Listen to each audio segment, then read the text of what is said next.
Warning, the voices heard in this video are made synthetically, using artificial intelligence. Nothing in this video reflects anything actually stated by the real-life individuals involved. This video is for entertainment purposes only, and serious political content will be avoided for that purpose.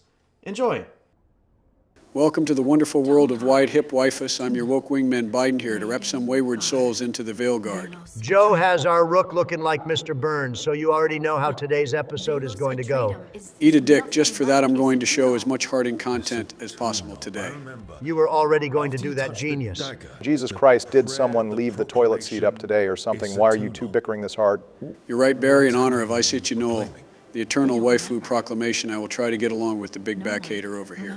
Whatever, so what's on the agenda today, or is this going to turn into a Veilguard episode? Well, first off, we have to talk to Solus. Oh my God, no! And after that, I have to do a few puzzles and tutorials in the crossroads. Oh my God, no! And then once the crossroads is done, I think we should work on getting our fourth companion, the mage killer Lucanis. Oh my God, Daddy, yes! I feel like you want to do that just to goon to Aunt Eva Barry, but I guess if I'm going to do my girl Harding's content, I can appease my homies a little too. Speaking of Harding, this scene here implies the dwarves and the titans shared a harmony, or maybe even a hive mind at one point, and that's what Isaiah Null is.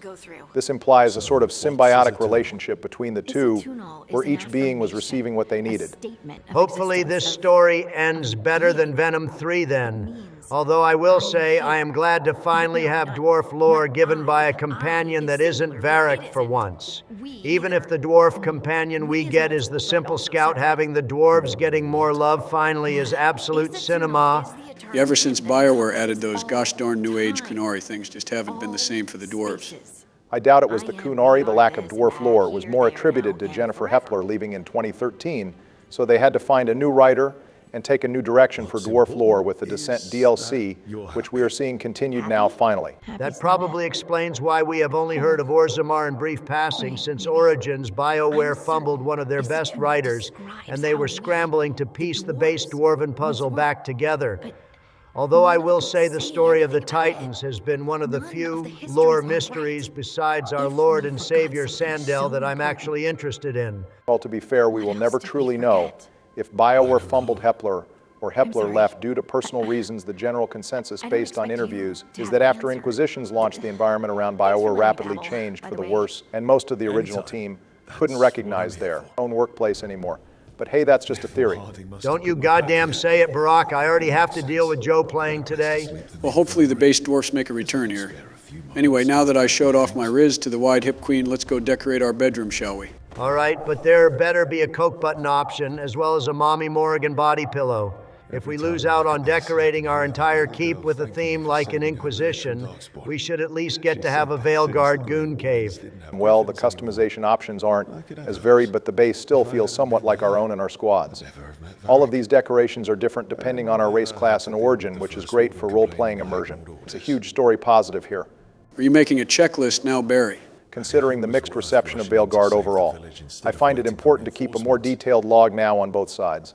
Keep as many logs as you want. It's not going to change people's minds. I will say, though, that the idea of a rocking griffin in this setting instead of a rocking horse is goddamn adorable. Unfortunately, I remember seeing a few of them at Demeta's Crossing, which means the elven gods' blighted children as well as the adults. Well, now we have a reason to spin the block on the ancient elves, besides the fact they are just elves. Also, I love the fact the Viatar in our room is orange, super appropriate to our Orange Man teammate, who picked a Kunari in the first place. Eat a dick, that's why you picked a boring dialogue option, Sleepy. So this warrior manual is supposed to show where Rook trained depending on our class, but do they even go over who trained Rook?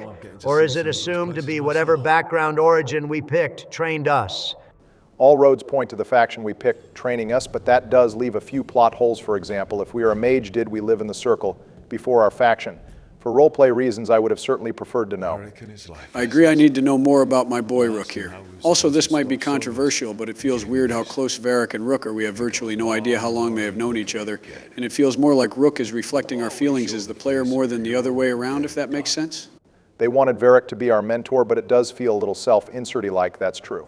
Wait, what the hell are those options in front of us? Well, Donald, there is an optional feature to make your character trans if you wanted that, but we can just skip past that. What the hell? The game is forcing us to be trans now? The gay agenda has finally won its all over, lads. Donald, there are literally 4 other options we can choose from. Absolutely not. I won't be part of the woke agenda now. Our rook is trans and forced to romance Solace. It's all over. I can do this. Well, okay, then guess it's just us Joe time to talk to Solus. I honestly can't tell if he is doing a bit or not, but let's go see how our favorite egg is doing. It's interesting that instead of dreaming to contact Solus, we meditate. I figure that's a compromise so that even dwarven rooks can contact Solus without a straight-up lore break, since dwarves don't dream. Granted, since Solus is using blood magic to contact us anyway, maybe it would have bypassed the fate immunity dwarves have. Oh, but Joe Solus abhors the use of blood magic. There is no way he would use it to intrude our dreams. Hello, Dreadwolf. But perhaps I am mistaken. You may be here to correct me, to tell me that my concerns were unfounded. You could not possibly be here to take advice from the one you called the Elven God of Lies. Solus really is in his sassy manner. Too bad Donald is missing this. I like to think literal days have passed and he was still stewing over our rook's clapbacks and how hurt he was that we called him a liar. Bro was probably practicing his comebacks and everything in the Fade mirror for the moment he would have a chance to pull up. Considering he took whole years just to get some power back, I imagine Bro takes his time with everything. Speaking of, I have a feeling this convo is about to be a massive lore drop. The Fade and Yap, what a delightful combination. Let me pull out my lore snacks. One thing I will say about these Solus talks is I feel like I have to consider my dialogue choices more closely. Maybe it's because these conversations have more lore importance. Or maybe it's because I know Solus is going to remember everything I say to him and throw it back at me like we are playing a telltale game. But I had to stop and think what option to select first. This conversation absolutely has more weight to it, and the telltale reminders saying Solus will remember this also have some impact. Looks like one of our questions was answered, though Varric and Rook have been together hunting Solus for a little under a year, which I know doesn't seem like a long time to have a close connection like this, but keep in mind that POTUS canonically stopped the 5th Blight in under a year, and everyone in his squad was ride or die with him in that time. So less than a year is the bare minimum for a serious relationship. Damn, that must mean the 9 years that take place during the course of Dragon Age 2 is enough time to buy properties, mix bank accounts, adopt children, and get married to all of our squad mates. This is also true, and if Exalted March was actually green-lit by EA and BioWare, probably all those features with companions, especially marriage, would have happened. Also, did Solus just say only a little bit of the Blight got out during the Tevener's ritual? What does a lot of it getting out look like then? Considering the Blights used to be Armageddon-level events, I assume all of it getting out is just an automatic extinction-level event. I can see why Solus has beef with the Grey Wardens now. It's less about what they actually do, and more so just them harnessing the Blight as a weapon that reminds them of his enemies, the Elven Pantheon. You know, I was just thinking that and realized we probably shouldn't have introduced ourselves as one if we want to get on his good side. I don't think with Donald being here we have a good chance of that happening. Fair point, Joe. Well, it's not surprising Tevener is going to start siding with another blighted entity. I'm just more so surprised they are willing to side with the elven gods of all people.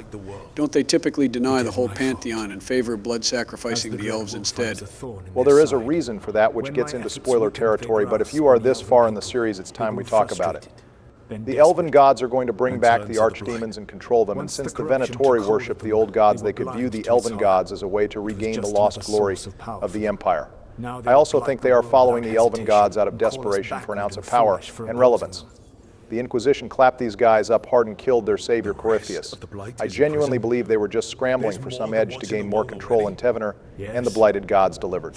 Well, they at least gave the Venatori some established reason to be villain fodder. Something tells me that's going to be more established than other enemies we will see later. Well, we can only hope that the others have established lore like the Venatori and Darkspawn did. Also, thankfully, the two elven gods were so focused on spinning the block with Solus that they forgot to take the rest of the Blight with them on their way out. I still think Blight could have been called the Taint or its own word, since Blight used to be the giant Darkspawn wars. So having to make the switch to the Blight being a magical substance being wielded still takes some getting used to. At this point, the Blight's changes are a giant chicken, and the egg debate was the Blight always the same and it was changed when the elven gods came back? Or was it originally like this and it changed when the elven gods were sealed, and only now is it back to normal? They will need to pierce the veil to reach the Blight's prison. My lyrium dagger is one of the few artifacts capable of doing so. We've already recovered it from the ritual site. Excellent. Then they will have to make their own. Hey, no worries, Solus. We have your magical MacGuffin knife, but care to explain why it causes dwarven waifus to trip out and become earthbenders? Or come on, Joe, you know Solas is way too obsessed with Fade Lore to dive into the Titan mythology. He was barely interested in them during the Trespasser DLC. I doubt he has any interest now. Considering it took Solas 10 years to find and purify the Lyrian dagger, I take it we have plenty of time. Well, probably not remember the plot of this game so far is that Solus is really slow at everything he does. Well, if Solus is to be believed, he took his time to start his ritual to sort of peel the band-aid of this world off slowly instead of ripping it off all at once. Although he also said he abhors the use of blood magic, so make of it what you will. Smells like cope. Are we done letting the egg yap? Hey, Donald, yeah, we are wrapping up here. Just got to check in with the rest of the squad, and then we can get down to the main heap of content this episode. Well, let's go talk to the squad and see how they're doing, since it looks like we got everything we can out of Solus. I'm surprised you are back, Donald. I thought you were taking a stand against the gay agenda. Look, it's 2024. Gender doesn't really exist anymore, so I don't really care, but I have a brand I have to protect here. Let's go round up the waifus, boys, and press forward agendas and all, since someone has to keep the liberals in check. Well, we are starting off with the best waifu of all Varric. Sadly, he is missing his wife Bianca, but still it's nice to hear from him. If there's two people, I'm willing to listen to friendship speeches from its Varric and Morrigan, so BioWare gets a pass this time. Again, this is a bit of a self-insert moment, but they did move Varric into the role as a mentor and advisor well. It's just crazy that they axed the goddamn creator and main writer of Varric, but still kept him as a pivotal role in the game. I know they did the same thing for Anders, but what they did to Kirby was really messed up. Getting real for a second there, huh, Joe? I don't blame you, though. Senior writers all getting the axe at BioWare was really sad. And I can't help but think it was EA trying to slowly trim the fat of BioWare, either to save as much money as possible, or just slowly let them go, only time will tell.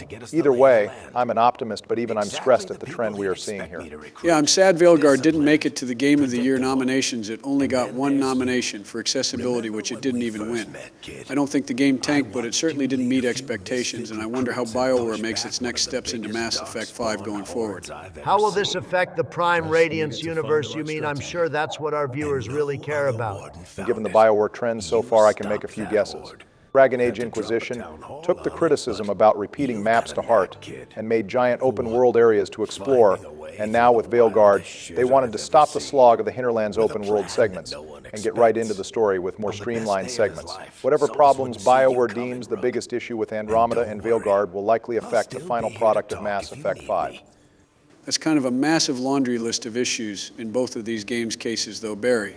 Also, I like how Rook's whole reason for being in charge of the team is they are chaotic enough to not be predictable. I mean, we did disrupt Solus's ritual in the most blunt way possible, and it goddamn worked. Sometimes you just need a hammer for all these elven-shaped nails.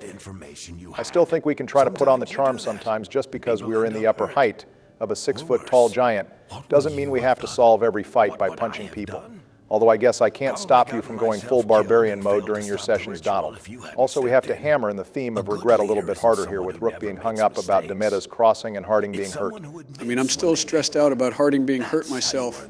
We are 3 hours in and my girl's scars haven't gone away. My heart is one strand of flex tape away from breaking. My girl got a permanent scar, and that's something that is going to scar my heart for life, boys. Joe, they are literal ones and zeros on the screen, you goddamn simp. Besides, take a page out of Varric's book. It's not about making decisions everyone likes. Making the hard decisions is what being a true leader is about, something that 4 years in the White House clearly hasn't taught you. Okay, Donald, you say they are just ones and zeros, but imagine if Morrigan got hurt by stubbing her finger on a door or something. You wouldn't feel distress in your soul. I would simply eradicate the door and the rest of its filthy wooden kind from existence for having the gall to hurt Mommy Morrigan. My exact point, so keep the Commander Shepard speeches to yourself, Donald. We all fight and die by the waifus. Just like I'm sure plenty of people are crying and throwing up about what happened to Varric and Bianca. If that isn't the understatement of the year. Okay, go off, Queens. Feel your feelings well now. That we have checked in with both the classics, looks like the game wants us to check in on our new companion, Nave. The fact that even Varric tells us to talk to her, it's no wonder she is the favorite romance in the Game Boys, maybe even a sign, perhaps. Yeah, nice try, Barry, but you're going to have to goon far more desperately than that if you want us to pick your romance option. Especially because my boy Lucanis is the second favorite anyway, and looks like we finally get to put him on the squad. Joe, your future president, demands you get him this episode. We need to finally get a homie on this squad instead of all the waifus. Oh boy, just when we stopped having Zevran, we got another twitchy assassin type in our squad. I just can't wait to trust a trained killer with our life in waifus. Bro, I swear to God, if Lucanis makes Joe sit in the cuck chair in this series, I will easily give Veilguard the presidential game of the year. Well, again, I think the companion romances are more set than you would think, which I like, since it would be weird if every single companion hooked up with somebody like we are the gang Vanguard. Massive BioWare L gang Vanguard would have appealed to every old BioWare fan far more. Facts. Also looks like we finally get to explore the two bigger cities in this game, Minerathus and Antiva, after hearing about them over 15 years ago. Jesus, I'm feeling old now just realizing it's been that long. How the hell are you just now feeling old, Joe? You're goddamn ancient. Also, I swear to God, if Veilguard focused more on bringing us back to the old areas again, in a remastered setting instead of limiting itself to only new locations, maybe the fan reception would have been far better.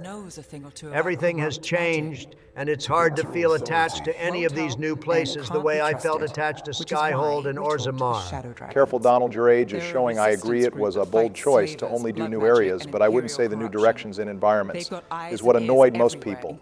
Although you never know, sometimes just changing gears in a few directions leads to an entirely new writing perspective. Besides, Donald, going back to old ground hasn't historically worked in the gaming franchise. Just look at how Sparking Zero and Space Marine 2 lost to Tekken 8 and Helldivers 2 respectively. Oh my God, Joe, don't you bring up those two forbidden-ass topics ever again. The vote for best fighting game not going to Sparking Zero was more rigged than the 2020 election. I swear to God, okay, we are in dire need of a subject change here, boys. Did you all see that Harrison Ford made an appearance at the Game Awards and congratulated Indiana Jones' new voice actor Troy Baker? That was really beautiful. Oh, hell yeah, that was sick as hell. My inner child was screaming when he walked on screen. Yeah, as soon as the theme started playing, I was at full mast, boys. Happy pause. Mega pause. God damn it, Joe, you ruined it again. Now we need a subject change from the subject change. Also, looks like our tech support squad mate still hasn't got their task done. Time to take this shit to the Elf Geek squad. This girl is hacking into the mainframe like it's a blockbuster action movie. All she has to say when she's done is, "I'm in." She's also acting like your dad on Thanksgiving, trying to fix your leaky sink when everyone else is trying to eat a meal. Oh, hold up, she's having a brain blast moment. Oh, God damn it, we are in the Elf Roads again. You mean the crossroads, Donald? Same difference. So like I noticed, it looks more colorful to us. Even though we aren't elves, did the spirits spruce this place up, or did BioWare forget about that? BioWare didn't forget. They actually did address this in an interview, albeit the reason is kind of vague, like the change to the Darkspawn. Essentially, the crossroads look the same for everyone now, because the elven gods are altering the crossroads and trying to take it over, as we will see shortly. It's a possible excuse, but I think the more practical reason was the crossroads is going to be the largest map we explore in Veilguard. It would have not only taken a lot of resources to have two crossroads, depending on if our rook was an elf, as well as it would have made the crossroads look dead and lifeless for the majority of players who aren't playing an elf. That's fair, but there has to be a compromise to that, right? Like you don't have to alter the whole map, but put a few backdrops that look different, or have some special spirit NPCs that you can only fully interact with as an elf or with Balara. Holy shit, Joe, you're actually cooking with that one. Also, who is this spirit asshole? That's the caretaker, Donald. He is going to be our crafter in this game, like Sandal and the book orders were in Dragon Age 2. Well, he's not Sandal, so who the hell cares? I guess that's one way to look at it, but speaking of base dwarfs, we have a first for our channel in the form of some fan art. Tiger, a longtime viewer and very active member of the Discord, made some fan art of POTUS. We have never gotten fan art in all the years doing YouTube, and we are really happy that our series inspired you creatively. Oh my God, what is that? It's so... Hey Donald, be nice, it's from a fan. Beautiful. It's a perfect dwarven visage. Oh, okay, never mind. This is going right up in the Oval Office in January. I'll either replace Baron or Don Jr.'s photo with this on my desk. I'm not sure it's whoever places last in the Trump family Christmas competition. And if anyone else has any fan art, feel free to post it in the Discord for a shout out. We love this kind of support just as much as super thanks, albeit it hurts my Sigma grind set to say that. Do you boys like my drip? By the way, you guys haven't said anything about it yet. Joe, what are you our wives fetching for a compliment when they adjust a single strand of hair? It's nice, Joe, but I'm surprised you didn't equip the Dragon Age 2 armor. It's your favorite armor in game, after all. Wait, Dragon Age 2 armor? What are you talking about? Yeah, Joe BioWare tried to one-up our Dragon Age Day special episode by releasing more content for Dragon Age Day instead. We now get the champion armors from Dragon Age 2 to transmog for our Rook. Oh goddammit, I wish I knew that now I feel lame just sporting the Mass Effect 5 armor. All good, Joe. It's a very refined set anyway, and there's always next time. Also, the caretaker apparently likes to talk in heavy foreshadowing, it looks like. That was a very non-answer to our question from him. So, Lore Master, what's going on here in the Crossroads? So the Crossroads are slowly being taken over by the Elven Pantheon. They are using Red Fade Tears to blight the area as well as sending forces to take it over. Once it's all blighted, they would have fully taken it over. Over the course of the game, there's 3 raid bosses we have to fight to seal the Fade Tears and defeat the final boss of the Crossroads to fully save the area and get some good gear. Also, it looks like we have some spirit refugees who got kicked out of a spirit community that's been taken over by the Venatori. Illegal immigrant spirits, huh? Why don't they go to Sleepy Joe? I'm sure you could make them all sovereign citizens before your time's up. Are any of them bards or elven blood mages? If not, they can fuck off and find somewhere else to go. I have enough issues to ignore. Damn really, Joe? Not keeping your word for the 100th time first, pardoning your son, and then this. Congrats on making history by being the first president to pardon your son. Really inspirational. Donald, you're literally going to be the first president to pardon yourself, and out of the 3 of us here, I'm the person who has pardoned the least amount of people here. So look me dead, my one good eye, and tell me you wouldn't pardon your kids if they needed it. Besides, he told me he only did the crimes for the vine, so we chill. That was kind of an unnecessary stray there, Joe. I think you forgot to turn friendly fire off, but still, Donald, you are almost certainly going to pardon yourself, and Joe, an abuse of power is still that I get you're trying to retire, but you still have to hold this L with Donald. Barry, you have literally done more pardons than me or Donald combined right now. If me and Donald are holding AL, you are holding the whole damn alphabet. Damn it, Joe, you know damn well all of those were drug-related and favors to Bill, and you know as well as I do why we did that. But let's change the goddamn topic already. Damn, I just saw Barack sweat more there than when Tegan comes on screen. Also, Joe, how the hell have you not died yet? There's no damn way your old ass thumbs and brain can move this quickly. Well, first of all, I am third-partying this fight, which is easy goddamn money, boys. And secondly, I'm actually able to read the game tips on the side of the screen, and it flows well for me. I also figured out how to quickly slot the abilities on the controller so we don't have to pause to use them now. I mean, you still can't parry for shit, but what the hell is going on here? Are you on some damn stimulants, or did you get some kind of eldritch warlock patron to give you empowered abilities, because there's no goddamn way you are dodging and using ability combos correctly? Oh damn, Joe, nice explosion that was orgasmic.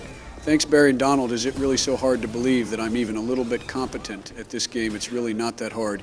Even if we are out of the tutorial section, and with our combined heads, I'm sure we are going to make some cracked builds. Oh, hell no, I don't trust this. I am getting to the bottom of this, even if I have to get the piss cup myself. Heavy pause. Donald, if you're into that kind of shit, it's going to be at least $20. Eat a dick, that's not what I meant. Well, while you cheat your way through another ogre boss fight, do you have a comment question prepped for us, Sleepy? Yeah, I'm not doing anything in the office anymore, so I had time to have a few prepared let's go with one relevant to meeting the caretaker. So viewers, out of the 4 games which crafting an upgrade system, did you like the most either because of the depth or simplicity of the system? Both options are really valid. As for me, as much as I love Dragon Age 2, their crafting system was way too simple for my tastes, so I would have to give it to Inquisition. Say what you will about the open world mechanics, but they really helped make a crafting system incredibly in depth, where you were able to scour regions for rare ingredients to make unique potions and armors. Being able to tweak your armor depending on what materials you used was about as in depth to a unique build as you could get into Inquisition. The best part is, besides a few quests, you don't have to interact with it if you don't want to, since you can usually make do with unique armor and drops available through questing, even on harder difficulties. My fellow Animal Crossing fans I know were thriving in gathering resources in Inquisition, though. I really hate my beloved Inquisition being compared to that baby-like Nintendo franchise, but it's even worse that you're not even wrong. As for me, it is really a toss-up between Origins and Inquisition, but as a true Sandel believer, I would have to edge ahead and side with Origins over that fake enchanter Dagna in Inquisition. I don't care how thematic it was, she was, and never will be our young lord. While most of my feelings come from how based Sandel himself is, I also loved how overpowered poison-making herbalism and especially rune crafting was at max levels. Runes and potions in the later games just fell off hard. And while the armor crafting in Inquisition is peak, I still feel like the unique armors in Origins still ties with the crafted armors in Inquisition. Besides, having our armor blessed by the young Lord himself is beyond any peak Inquisition could offer. I think I am on your side about Origins being my favorite, no surprise there for the longtime viewers, but for an entirely different reason. Yes, rune crafting was beyond broken in Awakening, but that's not what really sells me. It's more so the progression of Origins that I love. Having standard crafting materials being everywhere on the ground, but the more specialized ingredients for higher tier potions and poisons be available through money sinks or random drops from higher enemies, has a nice sense of accomplishment to it. The most rewarding aspect of the crafting system is you have to upgrade the skills yourself when you level, making your companions play a vital role in crafting that the other games bypass by making random NPCs do it. Using your companions for crafting just feels more personal, and having to level it over time has a nice balance to it as well. Also, like Donald said, I can't really think of a more memorable non-companion in the series than Sandal. Base takes all around, boys and viewers. Let us know your favorite crafting system in Dragon Age in the comments below. Our editor reads every comment, and his favorite will be featured next episode. But with that being said, bear in mind, featuring our featured comment from last episode.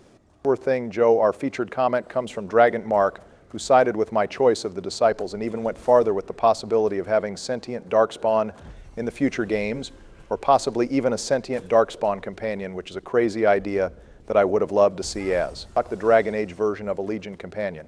I think it's really sad BioWare forgot about the awakened Darkspawn in later titles and relegated them back to basic orcs with Blight. Thank you for your comment, though. It was really insightful, and can't wait to hear your thoughts on your favorite crafting system. All right, normally that would be the end, but we have a shit ton of super thanks to get through, as well as a special shout out from someone in our Discord. All right, first off, we have a record high donation from Joe Emilian with the crisp $20 donation. And as they say, $20 is $20, so hit me up, man, if you want. Next up, we have $5 from Sith Morek and $2 from Bulklock. So thank you both for the support. It means more than you know. And finally, this needs its own screen. We have a new viewer, Mr. Zitbox, who has been spamming donations every episode and is just now fully caught up with the series. This isn't even all of them. He seriously donated every episode. So thank you so much for your support, and welcome to the channel, man. This is normally where our editor gets sappy. So instead of all that noise, I just want to say every donator gets an extra body pillow, as well as a confirmed card-carrying member of the Big Dick Energy Club, so thank you. I'll put Donald, but anyway, back to the Game Boys. With the ogre killed, there's still one bit of side content we can tackle at the moment. We can enter the first of the Dreadwolf memories to get an idea about what Solas had to do during the Ancient War before sealing the Elven Pantheon away. We also get 5 statues which shed some pretty big lore revelations for the series, but we will cover those all at once in the interest of discussing them and for your enjoyment as the viewer. For now, let's just deal with the new Darkspawn type. Oh, God damn it, so we have to watch the Egg's literal journal with this ghost theater bullshit. Give it a chance. Donald Solas' scenes are some of the best written sections in this whole game if you just give them a chance. Barry, I know you have been going on about a remastered Origins and Awakening game, especially in the Cal Hero sections with the Ghost Theater, so this must be like Christmas for you. Also, these exploding Darkspawn are fun as hell to kill. Oh, absolutely, Ghost Theater that you can interact with while learning lore has to be one of my favorite flavors of exposition. Although there's really nothing that could compare to a true remaster of Origins and Awakening. I know I speak for everyone when I say that. The mother of Hala being a Darkspawn experimenter is an interesting take. It's an odd villain to have in the series, but it's certainly not a new type of villain. We have had the mad scientist trope before with Avernus and Quentin. True, except for the fact you could actually side with Avernus moral questions and all, while Quentin and Gillenane are going to be unrepentant assholes in their respective games. Good thing we just put him out of his misery in our game, otherwise we would have had to worry about Avernus siding with the Elven gods to get more power from the Blight. Also, it looks like no matter what Fade sequence we face, there's always going to be Darkspawn boys. The game has to stay consistent somehow, Joe. No matter how much of a Dragon Age game we might think it is, there's always going to be Darkspawn on every other map. Joe, I'm still going to get to the bottom of what you're taking to be this alert while gaming. You're even finding hidden shit in the corners. This is lore-breaking nonsense right here. Also, what the hell is that abomination in front of me? Is that the Egg with some goddamn hair? How is this possible? When people talk about game-breaking lore breaks, this must be what they were referring to. Although my personal theory is Bro was so stressed at making the Veil and leading a rebellion that he naturally went bald. Being a leader is tough, boys, we all know that. Now, don't try to justify this, Joe. How the hell can BioWare get rid of triggering topics like the brood mothers, but keep this shit in the game when this is 10 times more horrifying? You're really equating Solas with hair to the essay that is used to create brood mothers? Yes. Okay, that's dumb, but moving on, what's interesting is this hairstyle is a reference to the concept art of Solas from Inquisition, which they abandoned for one reason or the other. Maybe because they had trouble animating longer hairstyles at the time. I know plenty of Solas stands are really hyped to not only see the Solas concept art come to life, but see it firsthand. Wow, that's so great for them, but the rest of us have to stand horrified at what BioWare has created in front of us. Also, looks like you have a puzzle up ahead, Joe. Finally, some quality content. Nah, not a complicated puzzle at all, Donald. You did the same thing last episode. I just have to rotate the statue around to open all the doors and destroy every single blight bubble to clear the way. Let's skip past it. There's no mist lore and shit is tedious. Good shit finishing the puzzle, Joe. And you're learning the importance of destroying the blight spores at the start of the fight, too. Just like Dead Space, you're adapting to the gameplay mechanics well. Okay, there is absolutely some insider trading going on here, and I'm sick and tired of it. Donald, what are you ordering on your phone there? I'm just texting a friend of mine to bring something. Don't worry about it. Keep cheating your way through this game. Also, I noticed you're playing sword and board instead of the infinitely superior two-hander build in this game. I'm not surprised you need to surround it by a protective safe space of shield. Donald, first of all, you were literally the one who glazed POTUS going sword and shield in Origins. Secondly, you are an actual paladin main in real life. And third, it's probably better for the content if we switch up the playstyles anyway. I know we only get 2 main ways of damage, but it's going to get boring if we bash everything with a mallet like we are in Looney Tunes. Okay, but case in point, Obama, the game has been out for a while. What style do you prefer? Definitely two-handers myself. The executes have more weight to them, and Veilguard flows better with the higher risk gameplay. But I won't mock sword and shield, it's just as valid. Okay, whatever, we can just all play how we want. Besides, some of the viewers were interested in what different builds we could come up with. So once we get into the specialization around level 20, we will start switching up our builds depending on who is playing. I'm sure everyone is excited for how the Warrior main Donald is going to build, George. So get ready. Also, nice hat. How intimidating. Oh, and the tentacles too. How interesting. Thank God George isn't here. Fun fact about Gil, though, boys, she is the first elven god referenced in the series all the way back in the Dalish Elf origin. The statue we get from the 3 humans at the start is described as a small stone statue of a woman with antlers like a Hala, with the moon under her right foot, and 2 hairs beside her. The base of the statue is covered in strange writing. Gil here is the mother of beasts and Hala, and as we can see, she wears a giant gold horn-like crown on her head. A little hidden detail that's easy to miss, and it's good they kept her design choice lore accurate, even if they made her a tentacle nightmare now as well. She has sort of a mixed design now since her new form is almost unrecognizable now from what we see here, except for that crown, which shows she still wants to be associated with Hala to some degree. I wonder if they were her first experiment. Her new design definitely helps her stand out. This original form just makes her look like a boring office secretary with a funny hat. I'm starting to warm up to these new Darkspawn types, though, now that we have some more lore on them being experiments. But they could at least have made them more grotesque by adding extra limbs or something to show they are obvious experiments. It is weird how Rook phrased they aren't new Darkspawn, since there is no way these specific Darkspawn existed for thousands of years, but rather the designs of the Darkspawn aren't original, which of course is just a cop-out to not have to design new Darkspawn, but I appreciate them trying here at least. Bro Solas is quivering in his boots over the blight. It's really not a good look. Just help your homies out and be a real squad mate like you were in Inquisition. I swear, did Solas not even learn the power of loyal teammates until the Inquisitor taught him? Bro is about to give her the murder knife special, since it's not like the based Grey Wardens were around yet, and the egg didn't have the balls to explore other ways to cure the blight. This is why you shouldn't put your trust in a dude who isn't even wearing shoes and has his grippers out. Damn, BioWare isn't going to show us the murder knife section. It would have added way more weight to what we are seeing here if they showed it like in Dragon Age 2. Well, that's disappointing, but that's it for the Crossroads. For now, boys, time to go visit Antiva for the first time. One of the finest cities in Antiva. Hey guys, we found our people. Bad news, though, I don't think they are friendly. Kunari just haven't been the same since Hawk killed their leader, and they appointed some hornless big ball of anxiety to be in charge. But we will cover that more in a second. But goddamn do I love these views we are seeing right now. Oh, right, I forgot Antiva is your favorite city in the series, Barry. This must be like a dream come true for you. Please. Well, I pictured more Zevran and less Sten in my debut of Antiva, but this is still nice. I'm just happy to see the city famed for its fine trade network and assassins. This city rightfully does give an Assassin's Creed vibe to it. Goddamn, those Kunari have some cake to them, Jesus Christ. They do be looking extra thick. I can see why a few people would convert now. Boys, focus. We are here for business, not for thick boy Kunari pleasure. I'm here for my mage hunter Joe. That's anything but business. I just want the pleasure of more effectively killing mages with our homies. So apparently for the first time ever, the Kunari decided the stalemate with Tevener was too much to handle and gave up on that to take over Antiva instead. That's pretty odd considering how fanatical the Kunari are, but what's even more wacky is the Antum have become a split faction and have begun going rogue and running their own solo operations since apparently the Kunari weren't conquering fast enough. Going to do a quick shopping spree for some much needed upgrades, so we are going to cut quick viewers, but if the Antom split, what happened to the real Kunari, Barry? Well, we aren't really sure. We don't actually see the Kunari in this game since the Antam take the spotlight and their lore is about as skin deep as the Venatori are. We do know, though, that the Antam battled with the Kunari before breaking away, and our Sten from Origins was stabbed and injured as a result. Well, damn, I guess these guys aren't all bad. It's just too bad they picked the wrong side in this war.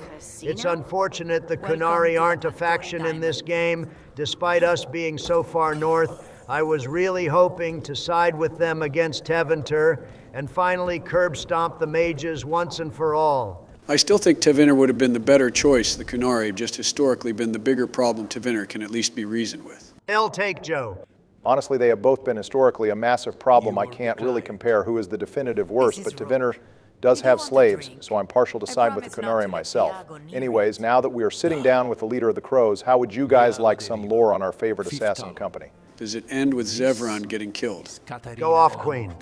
All right, so the Antivan Crows are composed of 8 loosely connected houses, as well as a few smaller houses that don't hold real authority but still exist in hopes of eventually becoming one of the 8 houses. Currently, the 8 houses in power are Delamort, Belazar, Ballisti, Cortez, Di Riva, Nero, Cantori, and Iranii. We only know about 4 of these houses, however. Delamorti is the house we are dealing with now and has the first talent, which means their house is the most prominent of all 8 houses and has been for the last decade. Di Riva we know the least about. The head of that house is Viago over here, and your rook will also be House Di Riva if you choose that origin. House Iranii is the most infamous of all because of Zevran, but has rotated around only the 6th to 8th talent slot during the course of the Dragon Age. Another main reason Iranii is struggling to get ahead is, of course, Zavran heading for Antiva after the events of Origins and killing all of their guys. The last house Ballisti, that's from Silent Grove, isn't it? Donald, how the hell do you know that you hate reading? I hate it, but I'm still cracked at it sleepy. Yeah, nice try, Donald, but we know you're only interested in Silent Grove because Morrigan's sister is featured in the visual novel. But you are on the money about Ballisti. He is the main antagonist in Silent Grove who tries to capture Alistair in service of his master at Tevinter Magister. He is also a prince tied to the Treviso royal family who made a deal with Zevran's guildmaster to kill Rinna to protect his claim to the throne, as well as ascend Ballisti to one of the 8 prominent houses and have Zevran's guildmaster become a talent. Both of them ended up deader than shit, while our boy Zevran is alive and flourishing. I guess Iranii and Ballisti, being on the lower end of the hierarchy, is why they resort to hiring slaves and working with shady contracts like magisters. And how? Delamonte doesn't have to do that shady shit since they are on top and don't have to play dirty to get ahead. Wow, Joe, was that an ounce of sympathy for Zevran coming from you? Look, he might not honor the bro code, but slavery and indoctrination is pretty bad, and it's whack he had to be subjected to it. That's a whole lot of yap to explain why these crows here act like mafia bosses, whereas the crows in previous games were backstabbing child slavers. But I guess I can pick up what you're putting down. Also, Barack, I blame you for all this zipline and parkour bullshit going on here. You tied Antiva to Assassin's Creed early on in our series, and now we all have to play the zipline game just to get around this city. I wonder how many deaths are caused by people falling off the zipline or slipping on some parkour climb when they are trying to commute to work or something. Probably far less than the multitudes of deaths caused by assassinations in the city. Every day I do wonder how different all this dialogue is. When you are a crow yourself, so viewers, let us know if anything stands out to you. I'm surprised you haven't played Anti-Van Crow yourself, Barack. considering you tried to manipulate the vote to get us to play it in our series. Wrong, Democrat Donald. I don't need to manipulate any vote to get my W's. They come naturally. Truthfully, I've held off on playing any more Veilguard because I wanted to experience it more so blind with you all. So I'm asking for viewers' opinions on the other origins, since so far on this channel we have seen how Lord of Fortune interacts and Grey Warden interacts and Grey Warden overall has the most interaction by far. I imagine Shadow Dragon has a good amount too, but holy shit, this cutscene is gorgeous. I'm Donald Trump, and I'm here to ask you a question. Is a man not entitled to the sweat of his brow? Welcome to Rapture. That was a nice reference, Donald, but for the love of God, don't give the viewers any more pitches for games we are booked to capacity with Dragon Age and Dead Space. Or Joe, you're just saying that because BioShock is kind of a horror game, but I see your point, we don't have any room on the schedule at the moment for more games, although your enthusiasm for watching the boys play stuff is greatly appreciated. That does bring up a point, though. What happens one day, like 2 years from now, when we finish all the Dragon Age games? Do we blow up the channel and prepare for the apocalypse? Clearly we launch a meme coin scam, all our viewers out of their savings, then retire to Indonesia. Hawk 2 a scam on that thing. Joe, we are not the Hawk Tua girl, and while that is a goddamn long way away, because our editor wants to show everything there is to see in the games, we will certainly end this series, likely in 1 to 2 years, especially since Veilguard may not have DLC content. Once that happens, we won't give up on Dragon Age content. We could probably do challenge videos, lore sections. And hell, maybe even Dragon Age DND. So we will never fully abandon our roots, but we know gaming is our main appeal, so we would switch to other games one day while still keeping the Dragon Age fans fed. You know, unless this whole AI thing blows up one day. Donald, don't be such a damn downer. No matter what happens, we are here for the long haul now. Also, I am with Harding here. We shouldn't trust the crow's worth a damn. You and the Simple Scout take another fat L. Harding is just biased because she knows her days on the squad are numbered once we get another rogue in the picture, and a far better one at that. Jesus Christ, it's the Circle Tower debate all over again. Can we wait to have the actual character on screen first before debating who is better? See, Barack, this is what being charming actually gets you in Tevinter. This is far more realistic than what happened in the opener. Oh, hey, I know those guys. Trust me, though, bro, they are faker than you might think, especially Lucanis, bro, is full of himself. Well, thank God Lucanis came in for the assist. Since this was a cutscene, any one of us could have been sent to the Fade or one shot here. Bro's also enjoying the hell out of his cutscene buff here. I'm guessing you're the reason. Eat a dick, bro, is the real Dragon Age Batman. He's got true style and mage-killing beauty. Bro even has some magic wings to glide around, too. This fits the Arkham Knight gameplay perfectly. Donald, I don't think those wings are just for magical purposes. You might want to start doing some deep breathing when I tell you this. Better yet, let my girl Harding handle this one. I'm breaking you out of here. But what are you? Rook. He's possessed by a demon. Now there's no way the Simple Scout is just lying on main right now. I hate to break it to you, Donald, but Lucanis is a pseudo-abomination in the same boat as Anders to a degree. Oh, God. Guess that strikes one off for the romance competition. Now it's just me and you, Barry. Also, crows don't break contracts unless you're Zevran, and that shit is more like a suggestion. Absolutely not. I can fix him. Oh, excuse me? I can fix him. Demons are just tools after all. There's not anything that bad about them in the right hands. This is fine as long as he's using the demon to kill all the mages. Donald, this is an insane bit of cope right now. I get the game is going to show him as not that bad, probably, but this historically is a massive problem. Just look at Redcliffe and Kirkwall. Yeah, besides, didn't you say yourself that spirit companions are the worst ever and can't be trusted? Yeah, Joe, and you said you wouldn't pardon your son, so I guess all of us play the politician role well. I have a plan here. No one who could kill mages like Batman could be an enemy to our great nation. I am pardoning him and the demon and finding a way to get him back to normal. Bro has no actual defense against this, so he is going to just deflect the question, I guess. Hopefully you have the same feelings when we visit Anders in Dragon Age 2. Now, because Anders is a mage, when mages get possessed by spirits, it historically always goes terrible. But a perfectly normal person getting possessed deserves some grace here. Those are two completely different scenarios. Okay, but what about in the case of when literally nothing bad happened there and her possession ended up doing a lot of good for the Fifth Blight and a Templar? You really want to bring up that hater mage grandma in an argument about why some mage possessions are good? Do I even need to say how that's going to go? Well, at least you are pig-headed enough to admit you're biased. I'm still with my girl Harding. The crows can't be trusted, and abominations especially can't be trusted.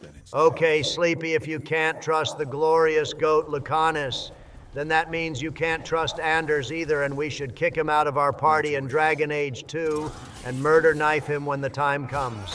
What Anders did was wrong, but he only let justice possess him so he could still live in the mortal world and try to help mages. Anders had extremely good intentions behind what he did, and unfortunately vengeance took over his mind more and more till there was nothing left of the former man. I won't condone what he did in the chantry, but bro at least had good intentions and let a spirit inside him, not a demon.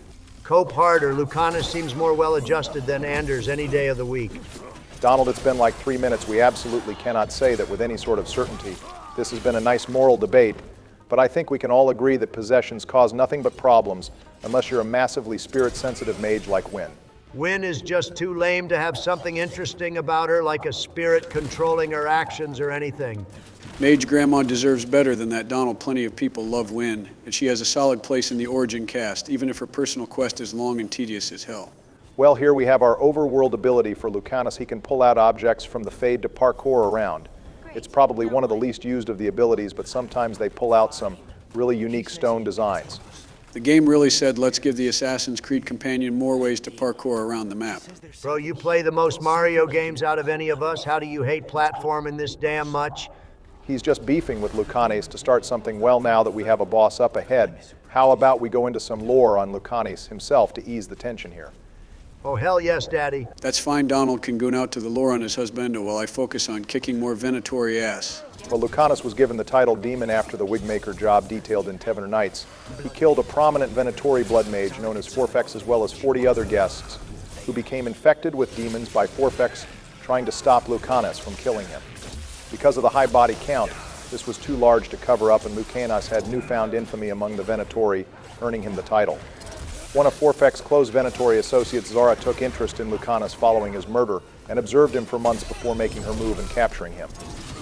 Once she had him captured, she decided to make his title of demon literal by placing a demon inside of him in hopes of adding him to her growing army. Unfortunately, for one reason or another, likely because of Lucanis' own strong will. Lucanis was not fully taken over and regained control of himself, at least for the most part. Bro's fuel for spinning the block was so powerful that he just ignored the possession. That's the definition of based. Not how that works. The second Lucanis sees something he wants to kill, he is going to pop off and the demon is going to take control. Both of you are right to a degree, so let's call it even for now. Another interesting character trait about Lucanis is that he has a pseudo-Alistair plotline about him. Katarina, being the first Talon, has not gone unopposed in the Crows. During several wars of succession within the Crows, all 5 of Katarina's children and 6 of her grandchildren have been killed, leaving only Lucanius and Ilario, the guy who led us to the boat, as natural heirs to House Delamort. Like with every grandma, however, there is a favorite being Lucanis. Lucanius, however, doesn't really want to be a leader and would much rather just be an assassin and focus on the job rather than deal with leadership or be the center of attention. So wait, the anti-Van Crows have a nobility system to determine who is in charge? Not technically, but as always, there is bias. There is no real vote to decide on the first Talon. The predecessor names their heirs beforehand, and it's transferred accordingly. Anyone could be the first Talon technically, but if you had to choose between some street urchin you kidnapped at birth or your biological grandson, who has all your best character traits, the choice is obvious. There's an ending in Origins. If the hero of Ferelden dies, that Zevran returns to Antiva and cuts out enough of the Orania leadership that he becomes a Talon himself, so it is possible, just not likely. Not having Orania as an active member in this game was a massive ally. I think people would have benefited from some of the more morally gray houses having a presence in Treviso, as opposed to Delamort, who just seems like a chaotic good crime family. Also, these last few bosses have been easy goddamn money. These guys are a disgrace to the based mages among us. Yeah, sure thing, Sleepy. That's why you have been at Red Health twice so far. No worries, Donald, because I still have a secret weapon up my sleeve and it's going to carry me to the end here. Joe, mind sharing with the rest of the class what you mean by secret weapon? Well, if I did that, Barry, it wouldn't be a secret now. Would it just sit and watch? Oh, all right, be like that. Then let's see your moves here, Joe. Hope you're not just blowing smoke. Yeah, just keep cheating your way through the ossuary, Sleepy.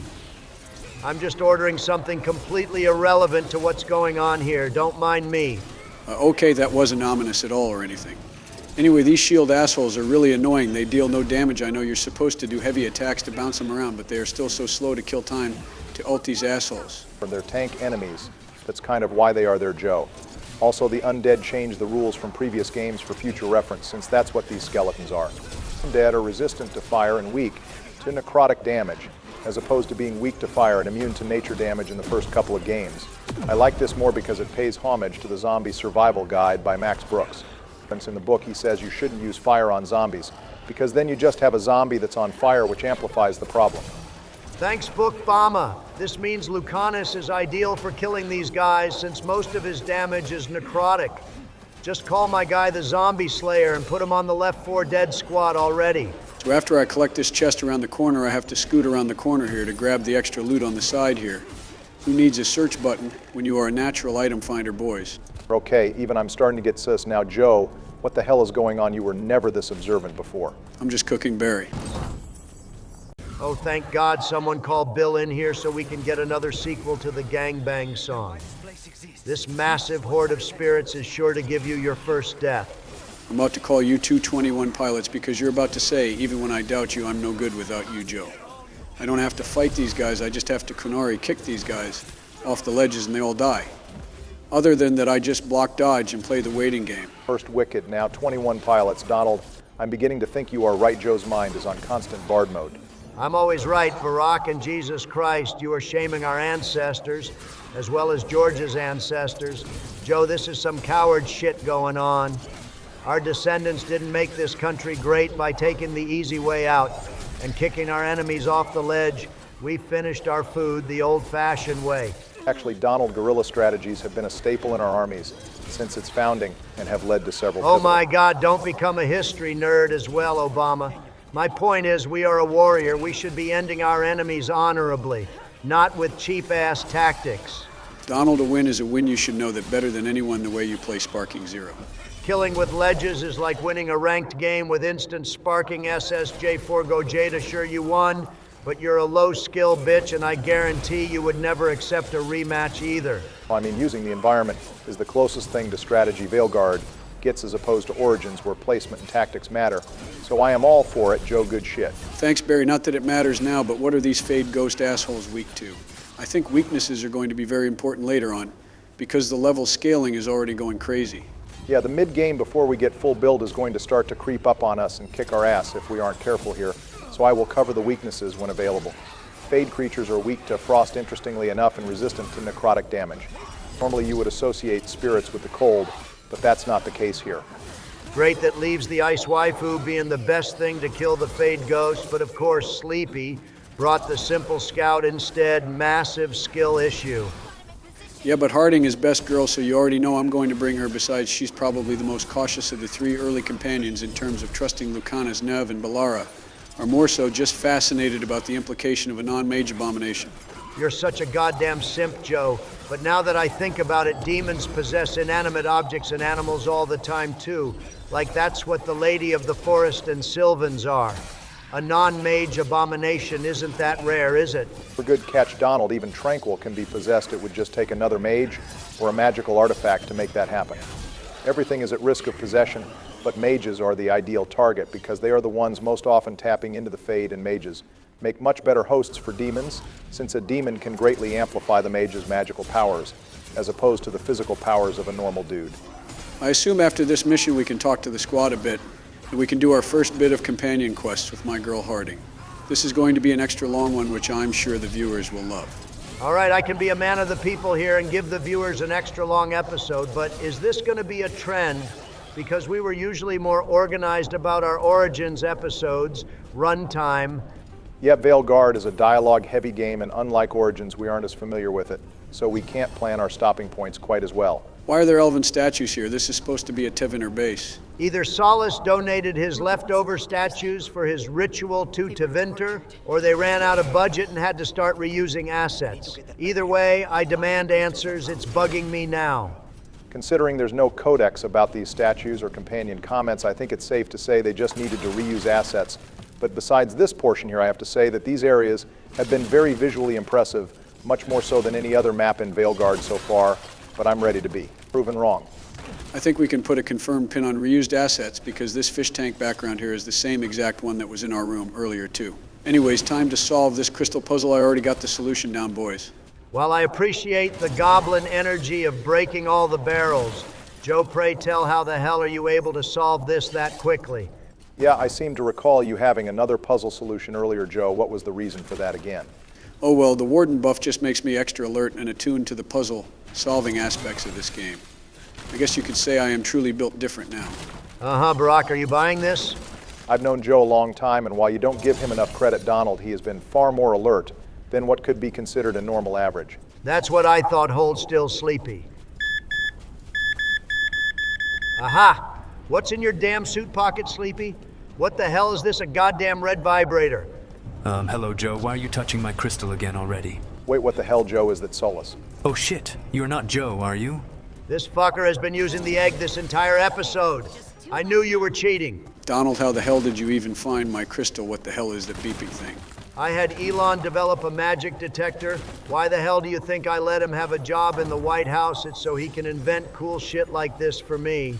Joe, what the hell did I say about letting more people inside your head? I don't even care about the cheating. This shit is going to cause a sensory overload, as well as taint the purity of our game decisions.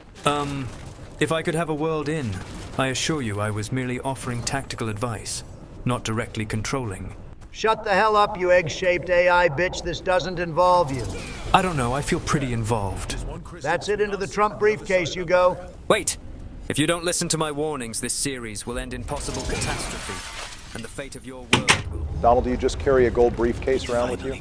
Yes, doesn't everybody? Hey Donald, on an unrelated note, where do you keep the key to that briefcase? Asking for a friend? Oh, absolutely not, you cheating asshole. You are doing this shit raw now, so help me God. Abby, pause. Well, hey, with the blood vial destroyed and your main man Lucanis freed, how about we take a nice pleasant elevator ride to end the episode, boys?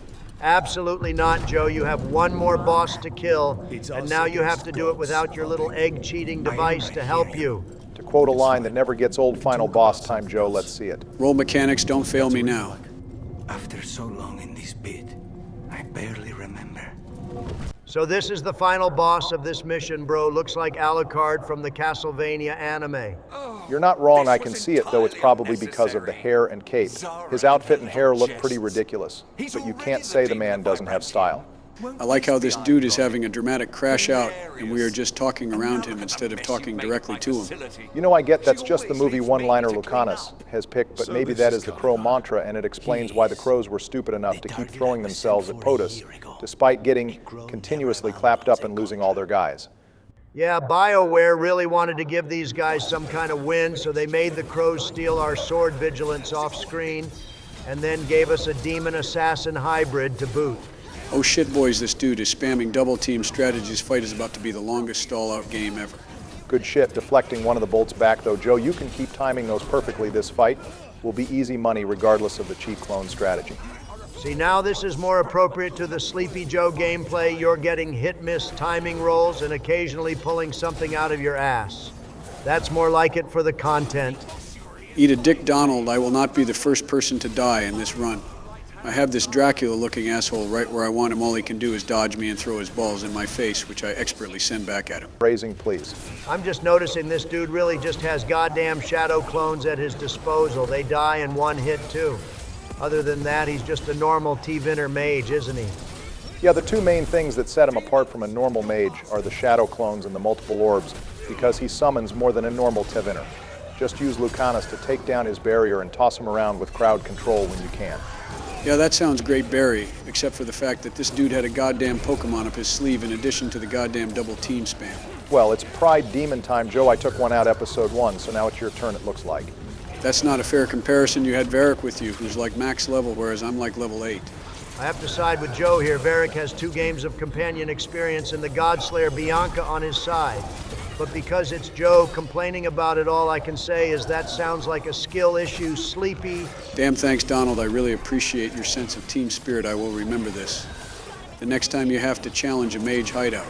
Well, while Joe over here rolls into more of the Pride Demon shock traps, do we have any lore on this dude, Barack? Or is this guy as lame as he seems?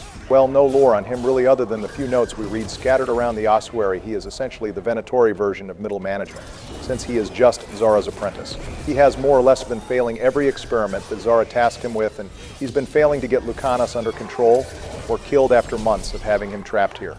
The Venatori have been treating Lucanis like an angry, pissed-off gorilla at the zoo, essentially, and refused to go into his room to kill him. An angry, pissed-off gorilla is exactly the kind of energy we need on the squad, because so far we have the simple scout with a touch of earthbending, an ice detective waifu that might be the apostate that betrays us as is tradition, and the Star Trek elf. So I guess it's fair to say you're not a fan of our squad so far, Donald. Oh, really? What gave you that idea, Sleepy? It's all good now, though, because we have Lucanis, and all is right with the world. You'll see good shit, Joe. You killed the Pride Demon, and you kicked him off the ledge as well for the style points. All you have to do is defeat the Shadow Clone Mage again, and you're done with the combat portion of this episode. Yeah, that's amazing, Barack, but hold that thought. Joe is actually about to die. I'm not about to die. I have this handled, boys. I'm not letting the vampire twink in me. I'm sure that's what Barack said before romancing Asterion. I can neither confirm nor deny who I romance in Baldur's Gate 3, but Joe, I'm actually amazed how you are alive right now. I don't see a health bar and your screen is more red than this year's election cycle. Damn right it is. I'm just that good. You strike me down and I just come back, and now my girl Harding comes in with the clutch heal so I can end it. The simple scout finally figured out her place on the team as the new win, apparently because her heal is powerful enough that it's healing past the stupid damage he's taking. This is the most appalling shit I've seen. He's even just face tanking the red lyrium lasers and it still doesn't matter. Veilguard is such a free game, holy shit. I'm going to let Lucanis get the final hit, since that makes a better story after all. Joe, what are you, Jarl Ulfric? And he killed him with a damn elbow drop, like in WWE. That's goddamn perfection. Guys, are my meds not working, or is there normal Lucanis and grape Lucanis side by side? No, we are all seeing Double Joe, and goddamn Lucanis really wants to be Zevran. Every one-liner he makes is just stolen from Origins. Maybe there's an employee manual that lists corporate-approved one-liners to say as a crow. Also, not a surprise the demon like Lucanis is an edgelord. See if they did these kinds of cinematics with Justice and Anderson too. It would have made his crash outs a little more entertaining at least. Man, I hate when there are great people next to me that only I can see it really gets in the way of trying to sleep through meetings. Well, just like Rook, I'm going to ignore that last thing you said, Joe. And let's get into some good old-fashioned looting now, shall we? Unfortunately, it's still early game, so our loot is just going to be more whites and greens. We still have a few hours before we get the top-tier stuff. Damn, I love killing 3 bosses in this World of Warcraft-ass dungeon, just to get a weapon and shield I will probably never use. Okay, just trust the system, Joe. By the end of the road, we will have all the legendary loot we could ask for.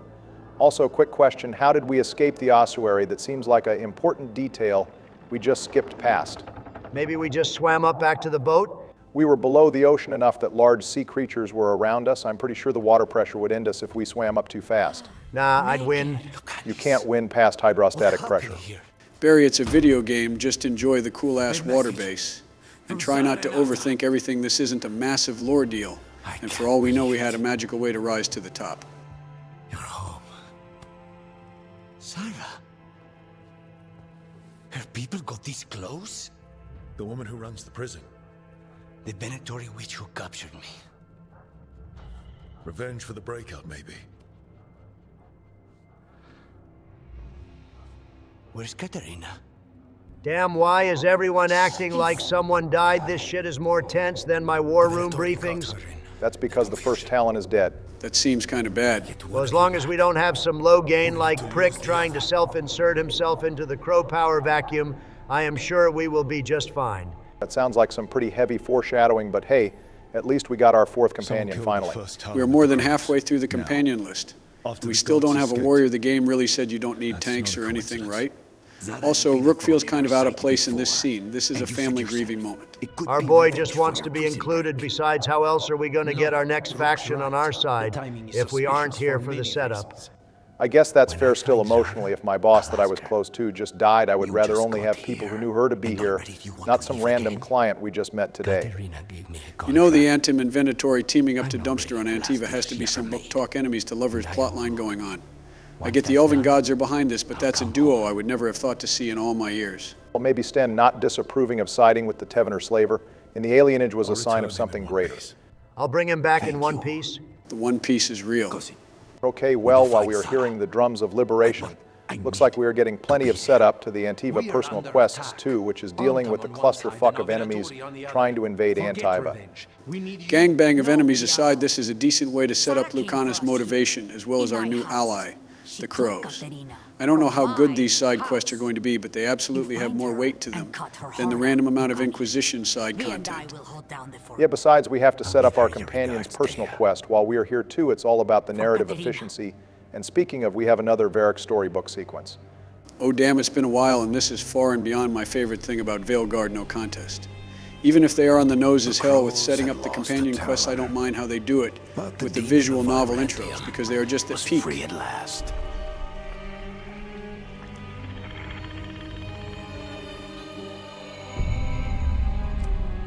Sooner or later, debts new and old would come due.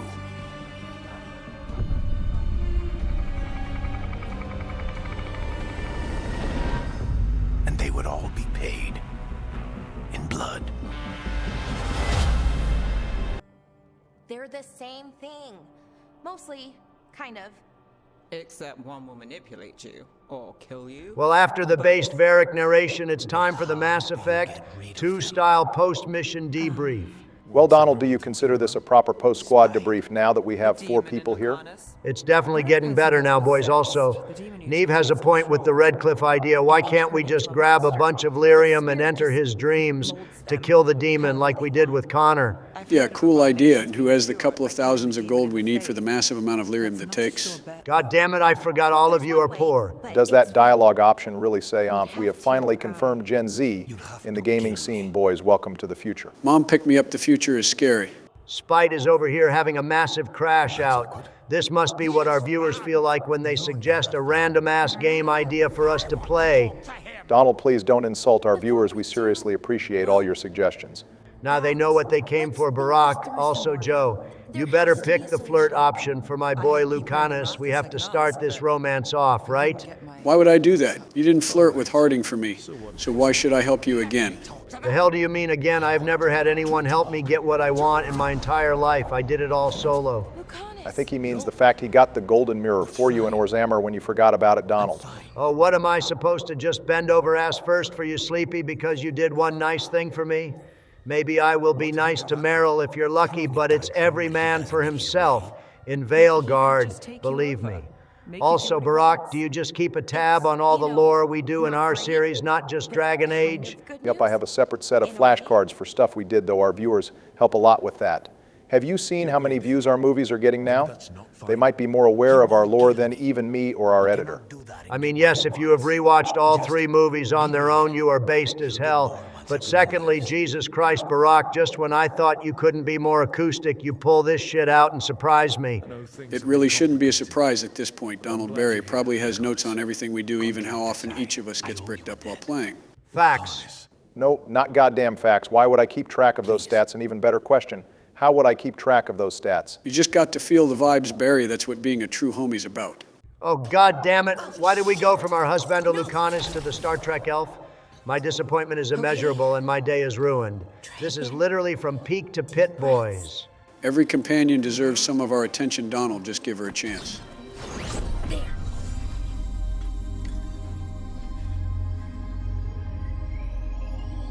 Looks like she is channeling her inner TF2 engineer because that wrench almost took our rook out faster than a Pride Demon could. It's a cutscene, Balara. You have to watch out. Anything could have taken us out. I'm going to be real, I have no idea what the hell she is saying, but she talks kind of like how script writers in Hollywood make hackers and tech geniuses sound, where they just combine a lot of technical words that kind of fit together, but not really. Normally I would just call you old, but you're not even wrong here, Joe. Nothing she is saying makes any sense to me either. It's just yapping for the sake of it, not so different from how Barack yaps. She even used the Bethesda founding line. It just works to sprinkle in that what she's saying is legit.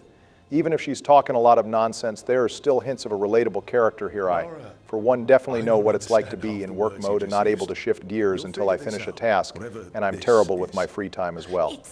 Definitely just a you thing, Barack, but hey, I'm glad someone can relate to this character. I would say it's a historical first, but there's absolutely a market for nerdy women who yap, so I'm sure even the Star Trek elf has a fan base. All right, I might not know what she's saying, but if your friends get annoyed at you for yapping about something you're passionate about to the point it ruins the friendship, then those were not your friends, those were your enemies disguised as friends. Sometimes you have to let your homies yap and assure them the yapping is okay. Thank you, Joe. That's why you were my VP for 8 years, viewers. Always let your friends yap about their interests at least sometimes. And if you want a place to yap about your video game interests, you can always hit up our editor's Dragon Age Discord. Excellent marketing, Barack. Maybe there is hope for you yet. Didn't even intend to market their Donald. I just always promote yapping whenever possible, especially about Dragon Age and gaming. Jesus Christ, just take the compliment, Nerdbama. It doesn't bother me. Oh, well, good. Well, right after the awkward trauma dump, we are right back to talking about the elf lore. Belura was definitely made with the Dalish elf fans in mind. All right, thank God it took over 40 hours of content, but we have finally reached the topic of naps Bellara. Let me tell you, there's nothing better than timing your nap when the sun has reached zenith and centering your mind for rest, with some good Balasana stretches and breathing through your abdomen to stimulate your relaxation chemicals. Do this thrice daily for real results. Jesus Christ, what the hell did any of that mean? Sleepy, are you the goddamn Bellara of naps? Now you see what I let Joe yap about in exchange for having him listen to my Dragon Age yaps Donald. Also, I think all that talk made him nod off himself. Oh, goddammit, get the hose. No, don't worry, we are still playing Dragon Age. Give it a second. Wake the fuck up, Sleepy Joe, and witness the greatness once again. Oh shit, please don't eat the last grape for your daddy. To see the blighted Grey Warden dreams, keep him more alert. Now it's a win-win. This episode is beginning to go off the rails. Well, let's keep up the trend of that by hitting up your crow boy, shall we, Donald? Oh, fuck yes, Daddy. You know, sometimes you just have to get back into the classics. Speaking of classics, looks like we have a classic figure out the betrayal plotline in front of us. It's good to see the Delamort house still has its issues, despite being the strongest house of the crows. It would be kind of lame if these guys were nicer and just objectively better than every other Antivan house. Maybe the more ruthless houses don't have to deal with as many power-hungry assholes, because they cut them all out.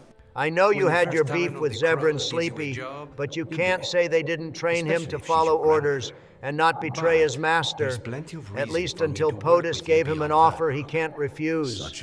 You know, the entire time we did this quest, I was really here wondering how the hell were we able to get an Antivan Crow to agree to join our squad when we are on the surface broke as hell. But looks like we were able to recruit him because the Crows share a common enemy with us, and because he owes us for the rescue.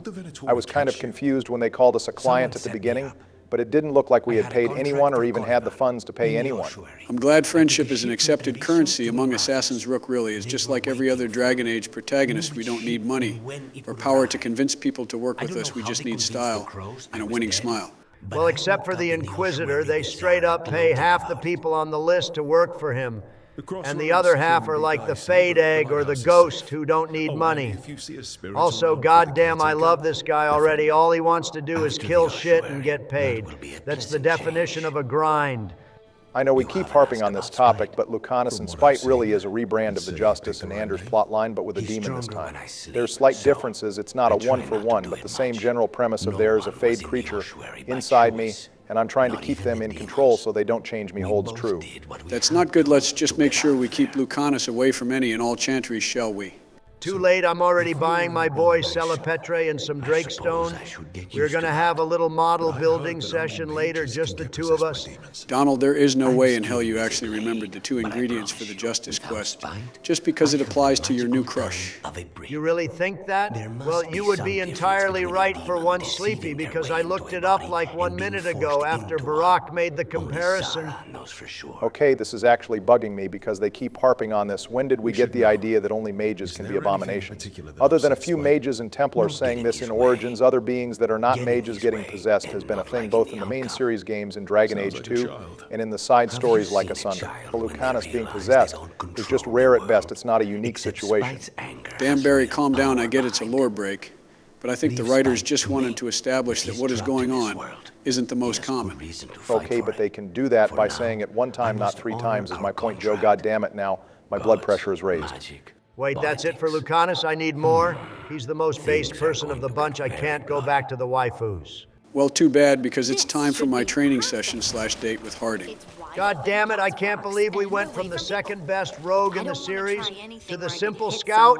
Wait, hold on, Donald. If Lucanis is your second, then who is your first favorite? I plead the fifth, and politely ask that we change the topic so the Dragon Age 2 fans don't send a pipe bomb in my mailbox. It's like Schrodinger's cat, Isabella, and Varric fans can't be triggered if they don't know his choice. I can neither confirm nor deny the truth of that statement, Sleepy. But look at this simple scout's form. She is trying to earthbend, like she is casting a spell in Harry Potter. I don't know if it would have been funnier to have her fail or have the rock just explode. Damn, Donald, sorry we can't all shift the tectonic plates as well as you do whenever you waddle your ass around the golf course. You know, Joe, anytime you pull out the fat phobia, I know it's because you don't have any clever comebacks to me, so you are just defaulting to the basics. Also, I'm still waiting for you to finish that golf game you challenged me to. Wait, didn't you all do that months ago during episode 16 of Origins? Archivist Barack strikes again. Yeah, we got halfway through the match before Joe had a dementia attack and wandered off the course before he could get his ass handed to him by the golf champion.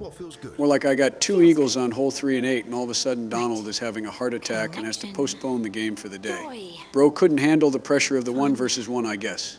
Eat a dick, you know, that's the biggest pile of horse shit you have ever put down. You know, boys, in all events and stories there exists only one true state of things. Yes, save the philosophy for later. Bury my girl Harding is telling us about her childhood. Wow, talking about Callahan and Redcliffe almost makes you want to go back to a better game, like Origins or Inquisition. Donald, please, besides look, the Harding lore worked, she unlocked earthbending. If you chose the other option, she instead focuses on how she could have saved everyone during the Sola's ritual event if she had control over these powers, which is also foreshadowing.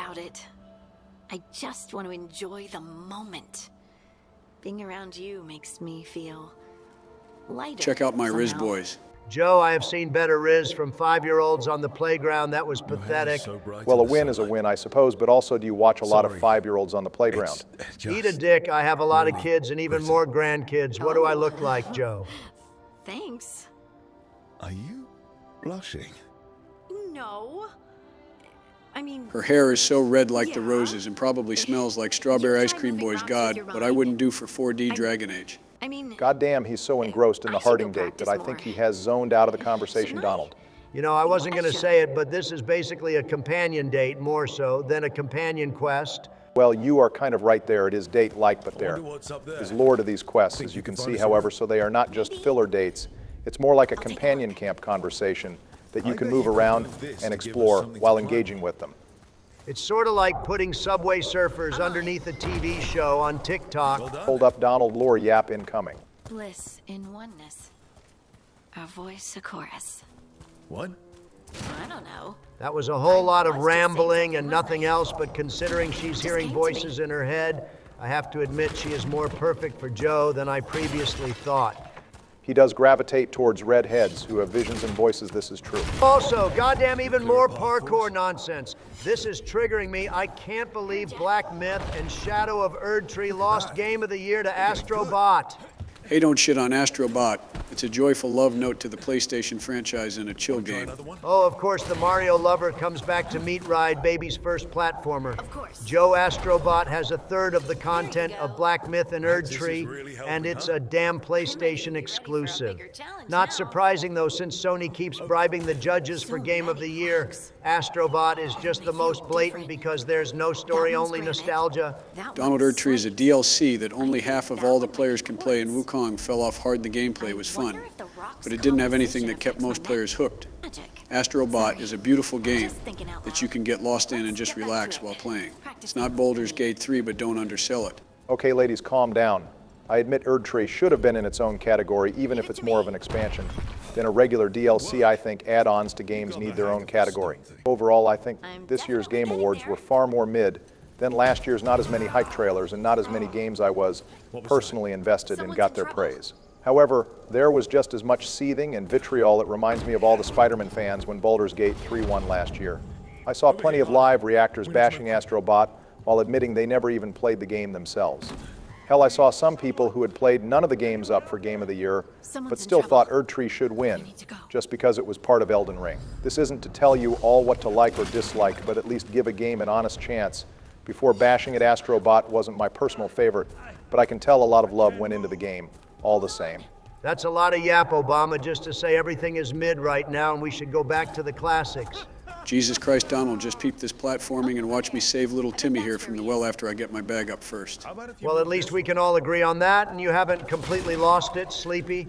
By the way, Joe, I got so caught up in the Harding and Game of the Year yap, I didn't notice you switched to Hawk's armor. How do you like it so far? I'm literally at full mast, and it helps they pick the best of the three armors, the mage armor, for the design. This high-def champion armor is a massive W, especially since it's free. Maker, I thought I was dead for sure. We still can't stop the mage glazing, it seems. Also, what the hell is the Oracle? Can this girl stop doing her best Joe impression of hearing random voices?